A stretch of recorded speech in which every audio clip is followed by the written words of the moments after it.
Então aqui nós vamos abordar agora o neoclassicismo, o romantismo e o realismo. Vamos começar com o neoclassicismo, que é o período que se caracteriza pela volta dos valores greco-romanos. O período clássico, né, da antiguidade. Então aqui a função da arte era elevar o moral e o ânimo das pessoas. Como que vai se fazer isso? A gente vai perceber que tem uma certa formalidade, uma racionalidade nas imagens que são mostradas, nas esculturas, pinturas e na própria arquitetura. A gente vai perceber também um certo equilíbrio nas cores, né? E também através de fortes emoções. Então, aqui a gente tem o Panteão. Como vocês veem, a gente logo reconhece o friso, a colunata romana, grega, né? E a abóbada. Então, são prédios que eles vão ter essa imponência, né? E mostrar esse poderio de épocas passadas. Na pintura, a gente tem dois exemplos, é o Davi e o Ingres, que são dois pintores que eles foram diretores da Academia Nacional de Belas Artes, lá em Paris, e eles vão impor um determinado gosto, uma determinada forma de pintar. Como é que o primeiro deles foi o Davi? A gente percebe nessa cena, que é o juramento dos Horácios, que é tudo posado, tudo meio engessado. Por quê? Porque era calculado com a proporção áurea, os retângulos. Tem aqui um desenho invisível dessa rígida grade da proporção áurea, que era aquele princípio clássico da beleza. E a gente percebe que é uma cena que eles estão se despedindo para ir para a guerra e fazem o juramento na frente das suas mulheres. As mulheres estão desesperadas, mas não passa muito isso pela pose que elas estão. Não há um desespero expressado de uma forma dramática. Aqui a gente vê que elas estão placidamente chorando, né? Isso é o neoclassicismo. Aqui nós temos o outro exemplo, que é o Ingres, que é um retrato do Napoleão.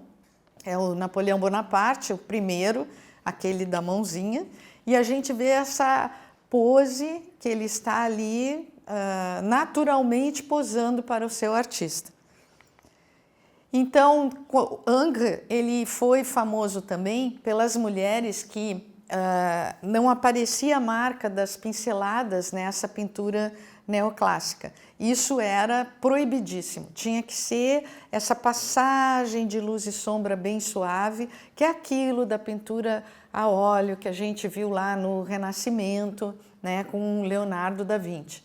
O que a gente vê também? É uma beleza idealizada. Essa mulher parece que ela não tem ossos, ela tem um prolongamento do braço que parece de borracha, né, como se fosse elástica, assim. A gente vê também uma escolha de cores de uma gama muito discreta, não tem grandes contrastes de cor. E o outro exemplo arquitetônico é o Portal de Brandemburgo. Vocês vejam que tem uma biga com 4 cavalos, não é apenas um arco do triunfo, né? Esse arco ele tem 5 segmentos. Então é esse exagero, uma imponência, né? Que é para mostrar esse poderio neoclássico, né, do país. E aqui a gente passa ao romantismo, que foi, na verdade, um movimento paralelo ao neoclassicismo. Eles quase se fundem, mas eles têm características bem diferentes. Então, no romantismo, a função da arte é emocionar, é mostrar o exagero, é exaltar a imaginação, todo esse poder da emoção e do sentimento. O artista, ele tinha que mostrar o eu sinto assim, eu penso assim, eu faço assim, né? Esse movimento foi um movimento também que pode-se dizer bem dramático. Aqui a gente tem o exemplo do Géricault, que é o barco da Medusa. Esse barco era um navio que trazia escravos da África. Ele naufragou e o capitão foge com a tripulação e eram, sei lá, umas 100 pessoas, sobraram 15. Então houve cenas de canibalismo, e quando eles chegaram em Paris, essa história foi contada e chocou toda a cidade. Então o Géricault, ele pega esse episódio da época que aconteceu e ele vai mostrar com toda a emoção no seu quadro.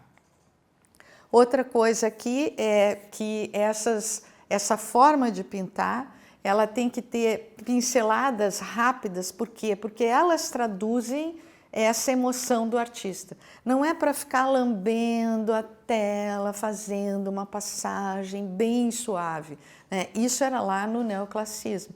Aqui tem que mostrar o contraste de luz e sombra, essas pinceladas rápidas e borradas, né? Uma composição em diagonais, que isso mostra movimento, né? E vai mostrar esse sublime, é como o homem se depara com essa natureza, como ele se sente pequeno, como ele pode contemplar isso, que ao mesmo tempo que atrai, também dá um certo medo.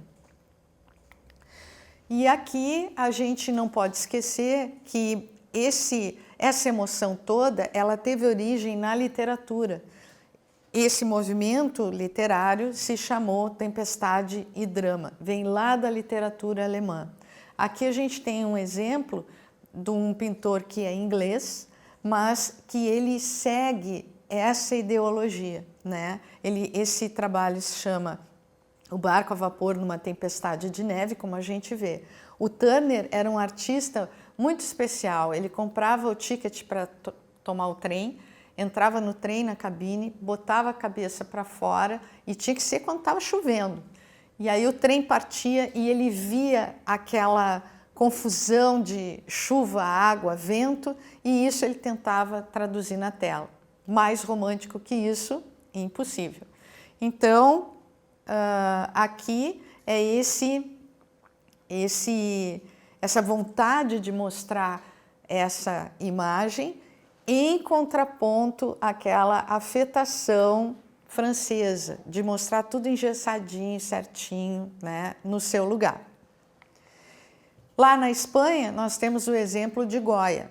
Goya foi um artista atormentado, ele não gostava do Napoleão, Napoleão invadiu a Espanha naquela época, e aqui ele mostra as tropas, né, napoleônicas sacrificando pessoas na rua, que são os fuzilamentos do 3 de maio de 1808. Então aqui o que ele faz? Ele coloca essa vítima crucificada no meio do quadro, com uma luz intensa e os fuzis apontados para ele. E assim a gente pode passar para o próximo movimento, que é o realismo, e não podemos esquecer aqui que há uma passagem nesse início do século XIX, que é muito importante a influência da fotografia. O que vai acontecer aqui? A partir desse momento, a função da arte ela vai ter uma nova proposta, que é mostrar a realidade como se vê, sem modificações, porque a fotografia está aqui bicando essas imagens. Então, o que a gente vê? Que era deixar de lado as emoções ou a subjetividade ao olhar a vida. A fotografia está mostrando a realidade como ela é. Então, o que esses artistas vão propor, por exemplo, como Courbet, ele dizia que ele não fazia anjos porque ele nunca viu um. Ele vai olhar quem? Os trabalhadores do campo, ele vai olhar os vizinhos dele, ele vai olhar as vizinhas, as pessoas que estão em torno dele. Ele faz os quebradores de pedras, assim como ele faz um encontro com um vizinho no meio do caminho, né? Ele faz uma moça se penteando. São cenas do cotidiano, né? Da vida que as pessoas levam. Então, aqui a gente tem o outro exemplo, que é o Millet, e ele vai mostrar a vida do campo, assim como o Courbet mostrou lá os quebradores de pedra, que era do ambiente urbano. Na escultura nós temos Rodin, e Rodin teve uma encomenda da prefeitura pedindo um retrato, vamos dizer, uma escultura do grande escritor Balzac.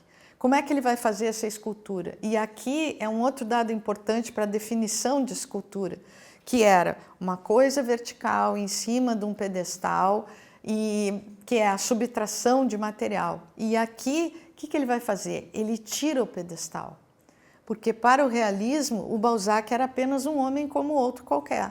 E ele vai mostrar uma escultura quase inacabada, como o Balzac se apresentava, ele era meio desleixado.